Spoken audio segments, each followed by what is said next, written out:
이번 한 주를 하나님께서 원하시는 믿음으로 살아가기 위해 이 수요예배 기도의 자리, 응답의 자리에 오신 여러분들을 주의 이름으로 환영하며 축복합니다. 오늘 주시는 은혜 또한 주시는 말씀 위로를 통해서 다시 힘을 얻고 기도하며 우리에게 주어진 믿음의 길을 잘 걸어가는 우리 모든 성도들 다 되시기를 바랍니다. 여러분, 오늘날 세상을 움직이는 힘은 눈에 보이는 것들입니다. 거대한 자본, 화려한 빌딩, 사람들의 숫자가 세상을 지배하는 것처럼 보입니다.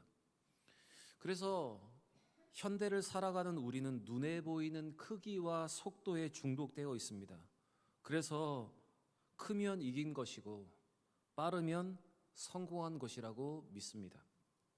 그런데 오늘 예수님은 우리가 살아가는 이 세상의 방식과 완전히 다른 나라를 소개하십니다. 그리고 세상 방법이 아닌 다른 방법으로 살라 말씀하십니다. 그 나라가 바로 하나님의 나라이고 바로 하나님의 나라의 방식입니다. 예수님께서 들려주시는 하나님의 나라는 우리의 삶의 방식, 우리의 예상과는 완전히 다릅니다. 18년 된 환자를 치유하신 예수님은 하나님의 나라를 겨자씨와 누룩에 비유하셨습니다. 겨자씨는 씨앗 중에 가장 작은 씨앗입니다. 손바닥에 올려놓으면 그냥 조금만 바람에도 나라가 없어져 버리는 바로 그 씨앗이 바로 이 겨자씨입니다. 아주 미미한 존재입니다. 또 누룩은 어떻습니까? 밀가루의 반죽 속에 들어가 형체도 없이 사라져 버립니다. 눈에 보이지 않습니다. 그런데 이 겨자씨와 누룩 여기에 하나님의 나라의 신비가 달려 있습니다. 하나님의 나라는 화려하게 시작되지 않습니다. 또한 요란하게 소리를 내면서 다가오지도 않습니다. 지극히 작고 미미하게 때로는 보이지 않게 스며드는 것이 바로 하나님의 나라입니다. 그러나 시간이 지나면 어떻게 되는가 하면 겨자씨가 땅에 심겨져 거대한 나무가 되어 새들이 깃들고 누룩이 밀가루에 녹으면 여러분 전부 부풀러 하는 것이 바로 이 누룩의 효과입니다. 바로 이것이 하나님의 나라입니다. 오늘 예수님이 소개하시는 이 하나님의 나라와 이 복음의 능력을 깨닫고 하나님의 백성으로 하나님이 원하시는 그 믿음의 길을 선택하며 하나님의 나라의 방법으로 살아갈 수 있는 여러분과 제가 되길 바랍니다. 예수님 당시의 겨자씨는 가장 작은 씨앗의 대명사입니다. 여러분 겨자씨 혹시 보셨습니까? 우리가 알고 있는 수박씨의 약 50분의 1, 60분의 1 정도밖에 되지 않는 아주 작은 씨앗입니다. 그 눈에 보이지 않는 그 작은 씨앗이 땅에 심깁니다. 그리고 그 작은 씨앗이 땅에 심겼을 때 아무도 주목하지도 않습니다. 세상의 기준으로 보면 아주 미미한 것, 실패한 것처럼 보입니다. 그것이 무엇을 할 수 있을까 이렇게 여겨지기도 합니다. 그런데 그 씨앗 안에 보이지 않는 그 씨앗 안에 생명력이 있습니다. 그게 땅에 심겨서 뿌리를 내리고 싹이 나고 자라나게 되면 그 나무가 큰 나무가 되어서 많은 새들을 품을 수 있는 나무가 된다는 것입니다. 우리 18절과 19절 말씀 같이 한번 읽겠습니다. 그러므로 예수께서 이르시되 하나님의 나라가 무엇과 같을까? 내가 무엇으로 비교할까? 마치 사람이 자기 채소밭에 갖다 심은 겨자씨 한 알 같으니 자라 나무가 되어 공중의 새들이 그 가지에 깃들였느니라. 여러분 이것이 바로 겨자씨입니다. 누룩도 마찬가지입니다. 가루 서말 속에 이 누룩, 작은 누룩이 들어가면 형체도 없이 사라져 버리지만 결국 반죽 전체를 부풀게 하는 것이 바로 이 누룩입니다. 20절과 21절의 말씀도 같이 한번 읽겠습니다. 또 이르시되 내가 하나님의 나라를 무엇으로 비교할까? 마치 여자가 가루 서말 속에 갖다 넣어 전부 부풀게 한 누룩과 같으니라 하셨더라. 여러분 겨자씨와 이 누룩 이것이 바로 복음입니다. 복음의 능력이고 바로 하나님의 나라입니다. 여러분 복음으로 시작되는 하나님의 나라는 이렇게 겨자씨와 누룩처럼 요란하게 시작하지 않습니다. 여러분의 심령 속에 떨어진 하나님의 말씀 한 구절이 예수 그리스도의 십자가 사랑에 대한 아주 작은 깨달음이 그 하나가 처음에는 아무런 변화를 일으키지 못하는 것처럼 보일 수 있습니다. 그러나 미미해 보이고 작아 보이고 더디 보이는 그 작은 것이 여러분 우리의 삶의 전체를 변화시키고 또한 나를 통해서 다른 사람이 쉴 수 있게 하는 여러분 놀라운 나무로 자라나게 된다는 것입니다. 그래서 이 겨자씨는 복음과 천국의 확장성을 이야기하고 또한 누룩은 그로 말미암아서 얻게 되는 기쁨이 어떤 것인가를 우리에게 잘 보여주고 있는 것입니다. 그런데 여러분, 우리의 삶 가운데 이루어지고 있는 이 겨자씨와 누룩의 일들을 기억하면서 우리는 신앙생활을 하고 있는데, 여러분, 우리의 신앙생활은 어떻습니까? 우리는 우리의 믿음이 빨리 자라나지 않으면 그것 때문에 실망합니다. 그리고 예수를 믿으면 무엇인가 많은 변화가 있고 많은 열매를 맺혀지고 많은 문제들이 빨리 해결될 것이라고 생각하는데, 그것이 빨리 보여주지 않으면 우리의 마음이 낙심하게 됩니다. 내 안에 일어나는 영적 변화가 너무 작아 보여서 때로는 그것 때문에 시험에 빠지기도 합니다. 그런데 여러분, 이렇게 실망하고 낙심할 이유가 없습니다. 시험에 빠질 이유가 없습니다. 그것은 나의 기도, 나의 예배, 나의 작은 순종이 이 거대한 세상 속에서 아무런 힘이 없는 것처럼 느껴질지 모르지만, 그러나 이 작은 것들이 여러분 우리의 삶의 큰 능력으로 변하게 될지를 우리는 믿어야 합니다. 여러분, 복음은 생명력입니다. 그리고 복음은 씨앗입니다.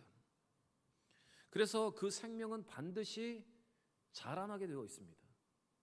속도가 좀 더디 보이고 눈에 빨리 열매를 맺지 않는다 하더라도 그것이 잘 심겨지기만 한다면 서서히 자라나 많은 새들이 깃드는 나무가 되어서 많은 사람을 품을 수 있는 데까지 나아가게 된다는 것입니다. 여러분, 지금 당장 눈에는 변화가 없다고 여러분 실망하면 낙심할 필요가 없습니다. 당장 열매가 없다고 여러분 멈출 이유가 없다는 것입니다. 여러분, 진짜 생명은 소리 없이 자라나는 것입니다. 진짜 은혜는 내면에서부터 소리 없이 우리를 장악해 들어가는 것이 여러분 진짜 은혜입니다. 그래서 우리는 겉모습만 화려한 속이 텅 빈 것 같은 이 바벨론과 같은 세상을 여러분 부러워할 필요가 없습니다. 여러분, 우리 안에 심긴 예수 그리스도의 생명이 우리 가운데 심겨져 있다면 비록 지금은 겨자씨처럼 작고 초라해 보일지 모르지만 반드시 세상을 살리고 이웃을 품는 우리를 거목으로 만드실 줄 믿는 여러분과 제가 되길 원합니다. 여러분, 지금 여러분 안에 누룩이 효과를 내지 않는다고 여러분 실망하지 않아야 합니다. 하나님의 나라가 우리의 삶에 잘 섞이면 이 누룩이 반죽 전체를 부풀게 하듯이 여러분 우리의 삶의 전체가 하나님의 나라로 인한 기쁨과 복음으로 인한 그 기쁨이 여러분 가득하게 될 줄 믿습니다.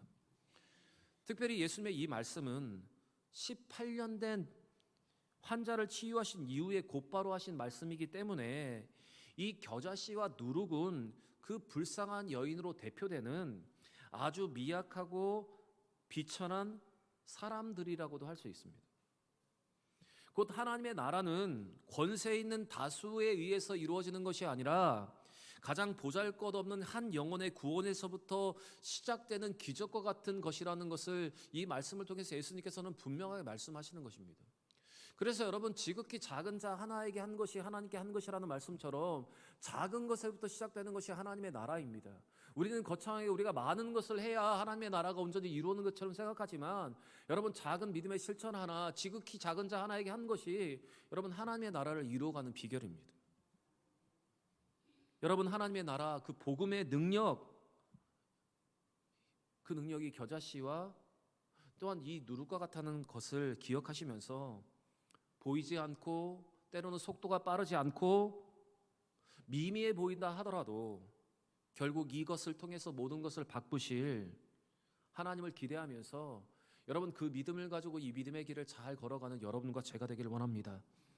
하나님은 지금도 보이지 않지만 보이지 않는 그곳에서 여러분의 심령의 그 깊은 곳에서 여러분의 가정과 일터에서 여러분 서서히 우리를 변화시켜 가실 줄 믿고 낙심하지 않고 묵묵히 기도의 자리를 지키며 하나님이 원하시는 그 믿음의 길을 잘 걸어갈 수 있는 여러분과 제가 되기를 바랍니다. 그런데 오늘 본문은 여기에서 끝나지 않습니다. 하나님의 나라를 겨자씨와 누룩에 비유하신 예수님은 그 하나님의 나라를 얻기 위해서 우리가 어떤 방법으로 살아가야 하는지를 말씀하십니다. 예수님께서 전도행을 하시면서 예루살렘으로 가고 계실 때 어떤 사람이 예수님께 질문을 던집니다. 그 질문이 이렇습니다.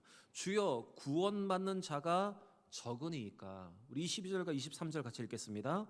예수께서 각 성, 각 마을로 다니사 가르치시며 예루살렘으로 여행하시더니 어떤 사람이 여짜오되 주여, 구원받는 자가 적으니까. 이르시되. 보십시오.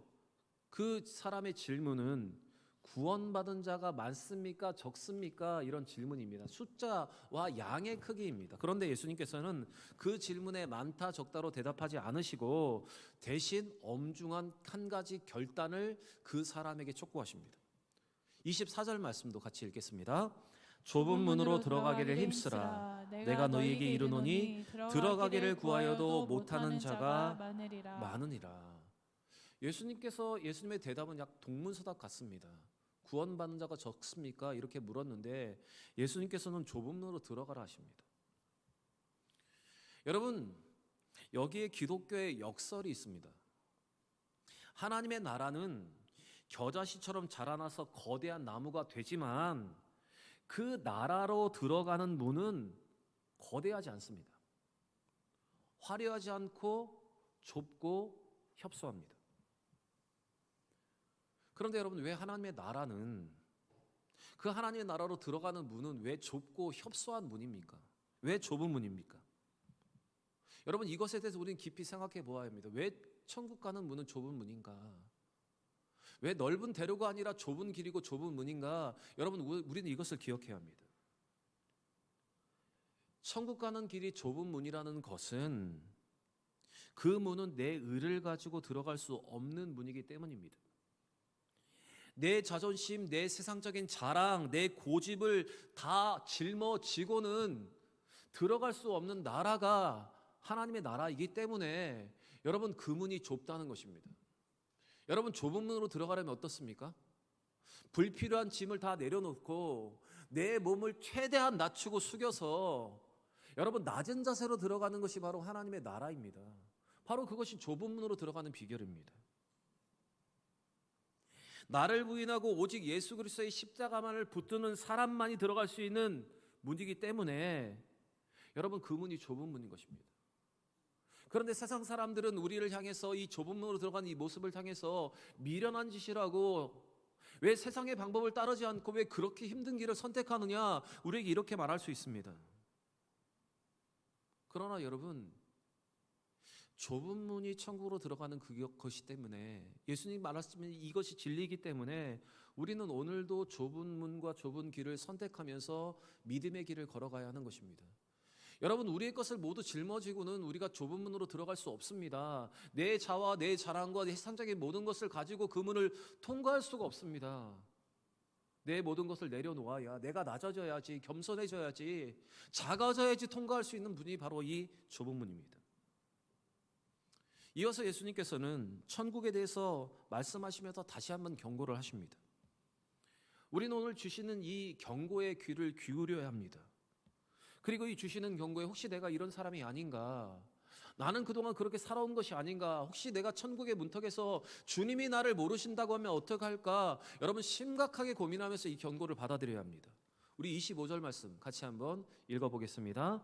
집 주인이 일어나 문을 한번 닫은 후에 너희가 밖에 서서 문을 두드리며 주여 열어주소서 하면 그가 대답하여 이르되 나는 너희가 어디서 온 자인지 알지 못하노라 하리니.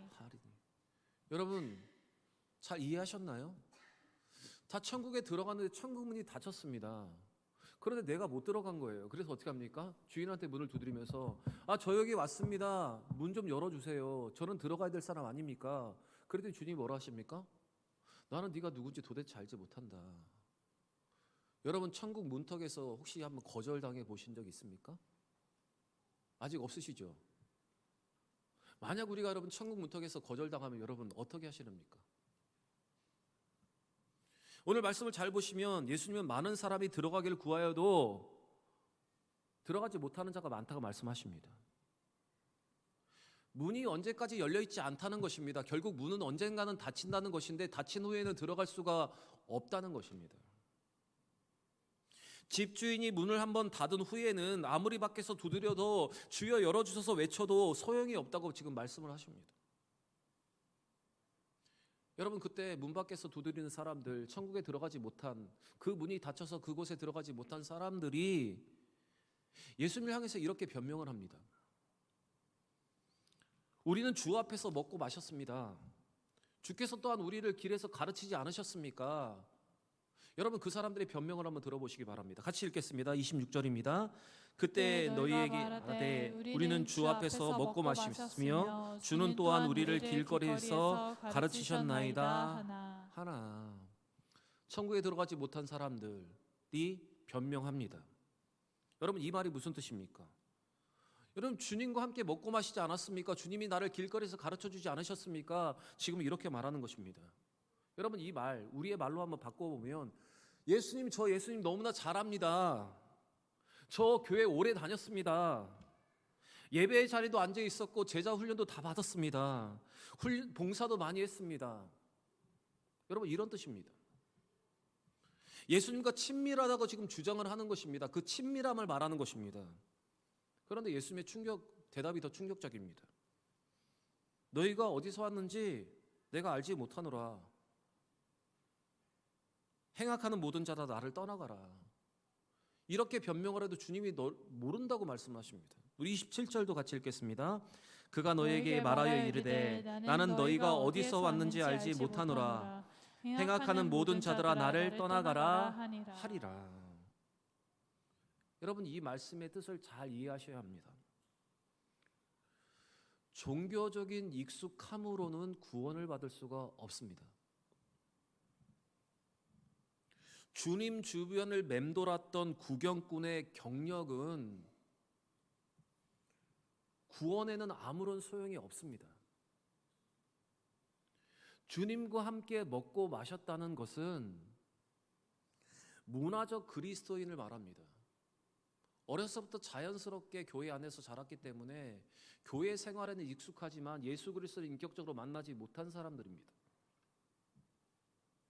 그리고 많이 교회에서 시간을 많이 보냈고 또한 교회에서 많이 활동을 했습니다. 종교적인 활동을 했습니다. 그런데 종교적인 소비에 머물러 있고 예수 그리스도를 인격적으로 만나지 못하고 하나님의 뜻대로 살지 못하면 천국에 들어갈 수 없다는 말입니다. 여러분, 주님께서 원하시는 사람은 구경꾼이 아니라 예수를 온전히 따라가는 제자입니다. 하나님이 원하시는 사람은 예배를 그냥 구경하는 사람이 아니라, 예배를 보는 사람이 아니라 전심과 진심으로 예배 드리는 그 사람을 하나님께서 원하신다는 것입니다. 내 삶의 주권을 통째로 주님께 양도하고 그분의 말씀 앞에 내 삶을 굴복시키는 진짜 신앙인을 주님이 원하신다는 것입니다. 지금은 구별되지 않지만 마지막 그날에 극명하게 구별되어서 주님이 우리를 모르신다고 외면할 수 있다는, 여러분, 엄중한 경고입니다. 여러분, 교회 마당만 밟고 다니고 교회 건물에만 머물고 있는 것을 가지고는 종교 생활은 우리를 구원하지 못합니다. 그래서 여러분, 오늘 우리는 이 질문 앞에, 예수님의 엄중한 이 경고 앞에 우리 자신을 돌아보아야 합니다. 혹시 내가 그 문턱에서, 그 천국의 문턱에서 문을 닫힌 후에 문을 두드릴 사람이 아닌가? 내가 주님과 먹고 마셨고 주님이 나를 가르치셨습니다 말하지만 주님이 우리를 모르신다고 말하면 어떡하나? 여러분, 이 질문을 하시면서 우리가 지금 온전히 신앙생활을 하고 있는지, 나는 정말 믿음을 가지고 있는지, 아니면 그냥 종교 생활을 하고 있는지, 나는 소비적인 종교인인지 아니면 구경꾼인지, 여러분을 한번 실제적으로 돌아보시면서 우리의 믿음을 바르게 한번 점검할 수 있는 귀한 기회가 되어야 합니다. 사랑하는 여러분, 좁은 문으로 들어가야 합니다. 내 자존심, 내 세상적인 자랑, 내 고집을 다 내려놓아야 들어갈 수 있는 것이 바로 천국입니다. 나를 부인하고 오직 예수 그리스도의 십자가만을 붙드는 사람이 천국에 들어갈 수 있습니다. 고개를 빳빳이 들고 선체로는 들어갈 수 없는 곳이 바로 천국입니다. 낮아져야 들어갈 수 있고 겸손해져야 들어갈 수 있는 것이 바로 하나님의 나라입니다. 여러분을 주시는 이 말씀을 기억하시면서, 나는 오늘도 대로를 걷고 있는 사람인가 아니면 좁은 문을 걷고 있는 사람인가, 여러분 그것을 기억하시면서 오늘도 내일도 언제나 좁은 길을 선택하는, 좁은 문으로 들어갈 수 있는 여러분과 제가 되기를 바랍니다. 여러분, 지금은 은혜의 때입니다. 왜냐하면 아직 문이 닫히지 않았기 때문입니다. 그러나 그 문은 영원히 열려있지 않습니다. 혹시 오늘 밤에 닫힐 수 있고 내일 닫힐 수 있습니다. 우리가 미뤄놓은 미래의 어떤 시간 전에 여러분 닫힐 수도 있습니다. 그래서 우리는 오늘 스스로에게 정확히 질문하고 정직하게 질문하고 이제 돌이켜야 합니다. 나는 지금 내 눈에 보이는 세상의 크기를 쫓아가고 있지 않은지, 아니면 보이지 않는 거대한 역사의 하나님의 나라를 품고 있는지 여러분 돌아보아야 합니다. 나는 지금 넓고 평안한 구경길의 길을 걷고 있는지, 아니면 나를 부인하고 십자가를 끄는 좁은 길을 걷고 있는지 여러분 우리 스스로에게 한번 질문해 보아야 합니다. 여러분, 더 이상 머물거릴 시간이 없습니다. 종교의 외식과 껍데기 가를 가지고는 여러분 천국에 들어갈 수 없습니다. 오늘 이 시간 주님이 걸어가신 그 좁은 길, 그 생명의 길로 가기를 결단할 수 있는 여러분과 제가 되기를 원합니다. 껍데기의 종교생활, 예배를 구경하러 오는 구경꾼, 그냥 예수님의 주변에만 맴도는 사람이라면 이제는 여러분 우리의 왕자 예수님을 안치고 이제 예수님께 모든 것을 맡길 수 있는 믿음의 삶을 걸어가는 여러분과 제가 되기를 원합니다. 마태복음 7장 13절부터 14절에 이런 말씀이 기록되어 있습니다. 같이 한번 읽겠습니다. 좁은 문으로 들어가라. 멸망으로 인도하는 문은 크고 그 길이 넓어 그리로 들어가는 자가 많고 생명으로 인도하는 문은 좁고 길이 협착하여 찾는 이가 적음이니라. 여러분, 지금도 좁은 문보다 넓은 길로 멸망의 길을 걸어가는 자들이 많이 있다고 예수님께서 말씀을 하십니다. 여러분, 우리는 그 무리 속에 속해 있지 않아야 합니다. 언제나 좁은 문을 선택하고 구경꾼이 아니라 참된 예배자로 살아가야 합니다. 오늘 주시는 말씀으로 우리의 연약한 이 신앙을 돌아보고 하나님이 원하시는 그 믿음에까지 나아갈 수 있는 여러분과 제가 되기를 원합니다.